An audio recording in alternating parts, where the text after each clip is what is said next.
All right. We're going to get into Slavery by Another Name. And this book is by Douglas A. Blackmon. If you look on PBS, you're going to see all kind of all kind of information about this book. They've turned it into a movie, a TV series, documentary. The book just grew. I believe it won the Pulitzer Prize, and it's been well awarded. What it is, this is not even a historian. So this is a lot of scholars, PhD historians that crap on the book, but I really think it's because their books don't do as well that they're hating. But he is not a trained historian. I do not think he is a PhD or technical scholar. But what he found was a part of United States history that had either gone unknown or untalked about. And it was about the system of convict leasing that came about right after the passage of the 13th Amendment. In fact, immediately after the passage of the 13th Amendment. In fact, I've talked to some professors about it. And when you bring up convict leasing, they go, oh, that was abolished real quick, immediately. Well, it wasn't like thousands of people didn't die from it, so it never should have been in place. But this was something that wasn't known. And one thing that really wasn't known about it was stereotypically, we talk about the South being the groups that extracted wealth from slavery. But in this particular reading, and as I get deeper into it, I'll find out more because I gutted it before, but now I'm actually doing an analysis of this book with two others. I'm really kind of getting deep into it. This book points out something that jumped out at me because I'm from Gary, Indiana. The company that they were leasing these quote unquote convicts to were northern companies.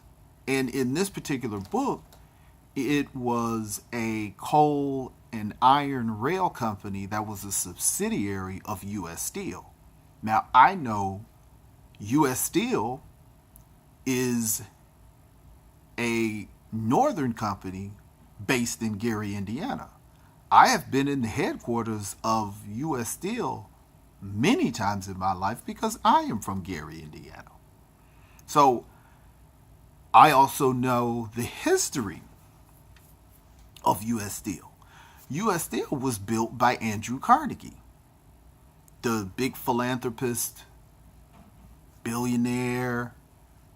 Yeah, he made money off of slave labor. It was Carnegie Steel until it was purchased from him by J.P. Morgan. J.P. Morgan made it the biggest steel conglomerate in the world. But during that time, it was used, it benefited from slavery. Now, what is convict leasing? Obviously, when slavery ended, chattel slavery ended, okay? Always have to make that distinction because slavery never ended in the United States. It's actually secured by the 13th Amendment, not stopped by the 13th Amendment, right? The first thing that happened was the Emancipation Proclamation in 1863. That proclamation set free Southern slaves in the rebel states. Did not set free all slaves, just those slaves. Then in 1865 came the 13th Amendment that abolished chattel slavery. But it clearly states, except there will be no involuntary servitude or slavery within the United States, except as a punishment for a crime. Well, a couple of things are going on at this time. Except for punishment at a crime. So except means in this case, we can have slavery. It did not say convicts. It did not say rehabilitation. It said slavery. Read it. Still on the books. Didn't change. All right. Now, what we have to think about, and this is going to be more than one video, when emancipation was coming, the Southerners who were against abolition was bringing about the black brute theory. That was when they were changing from the Uncle Tom, from the Uncle Remus from the Aunt Jemima, where the black people were gregarious. They were happy with their situation. They needed to be led. They weren't dangerous. They weren't very productive. But if they were led, they could, be of help to society. That was the image that whites maintained as part of their cognitive dissonance for black people and promoted for black people to make what they were doing jive with the Christian religion, which was supposed to be their quote unquote moral fiber. As they saw slavery coming to an end, they had to come up with a reason that justified black people staying in their role. So they couldn't say that they were jolly and nice and friendly and not formidable, slow-witted. So they came up with the black brute theory for several reasons. Number one, black men was pissed at all the things that white men had done to them and that they would rebel if they were free. Number two, they went to the intelligence thing still. Well, they're violent. Now, of course, these were the same people that were happy-go-lucky. Now they've suddenly became about 1840, which if you go back to my 1840 to 1910, the black identity starts to make sense. They are now depicting black people as these formidable opponents that particularly are not only aggressive, but sexually aggressive.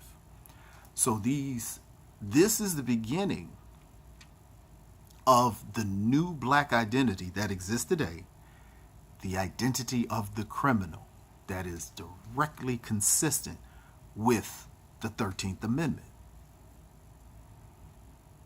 So if it's consistent with the 13th Amendment, it allows, by way of the exception clause, it allows black people to remain slaves because they have criminal tendencies. They did not have it from 1619 in Jamestown, Virginia to 1865. Not 1865, about 1840, when they saw the freedom of slaves coming. Then it suddenly started to change to, wow, this person is dangerous, they're a criminal. And suddenly, 15 years later, when the 13th Amendment is written, criminal is in there, is in the actual law.